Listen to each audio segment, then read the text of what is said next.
Indian citizens, 26 dead, 7 missing, and the Indian government knew. That is not a theory. That is the official confirmation from India's own Ministry of External Affairs, released in December 2025. But here is what no one is talking about. The soldiers are just the surface layer. Underneath, a $68 billion oil deal, a weapons dependency decades in the making, and a strategic alliance that is quietly rewriting the global order. This is the full classified briefing.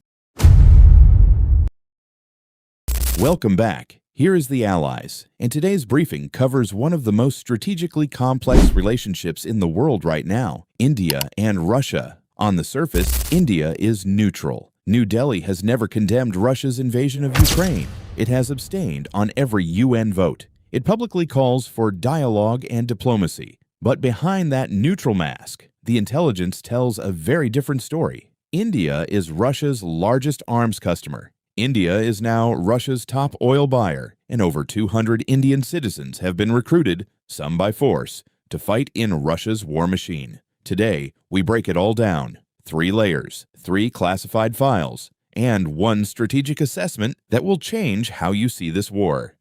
File 1. The Soldiers. In late 2025, families gathered outside India's Ministry of External Affairs in New Delhi. Mothers, brothers, wives, holding photographs of men they had not heard from in months. Their sons had gone to Russia and ended up on the front lines in Ukraine. Here is how it happened. Russia is bleeding men.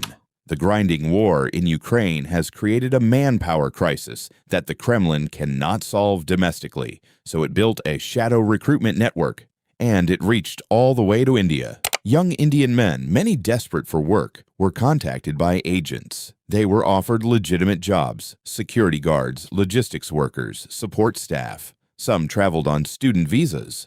When they arrived, they were handed contracts written in Russian, a language they did not speak, and told to sign. Then they were deployed to the front. One family from the state of Haryana described their son's last message. He said he was being sent to the front line. He said his phone would be confiscated. That was the last they heard from him. 3 weeks later, a telegram message from Russian authorities. He was dead. His body, severely burnt, was only identified through computer scans. He arrived home in a Russian army uniform with a Russian flag. He went to Russia on a student visa. He was not a soldier. By December 2025, India's ministry confirmed the numbers. 202 citizens recruited, 26 killed, 7 missing, 44 still serving inside Russian military units, 119 returned after intense diplomatic pressure from New Delhi.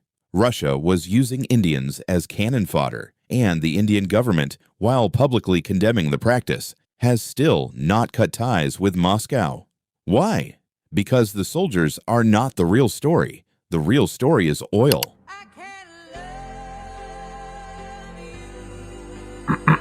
Before we get to File 3, the weapons file, I need you to understand something. Everything we have covered so far, the soldiers, the oil, the trade deal, that is all happening on the surface. The real foundation of this alliance runs 60 years deep. Stay with me.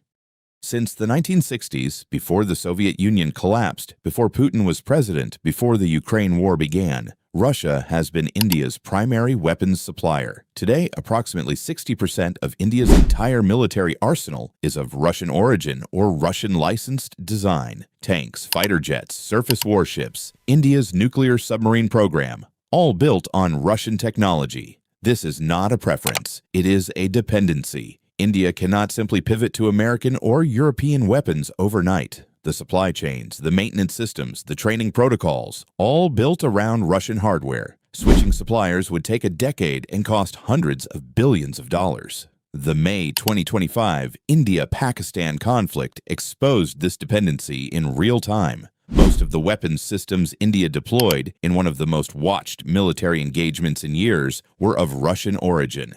This is why India will not sanction Russia. This is why India will not condemn the invasion.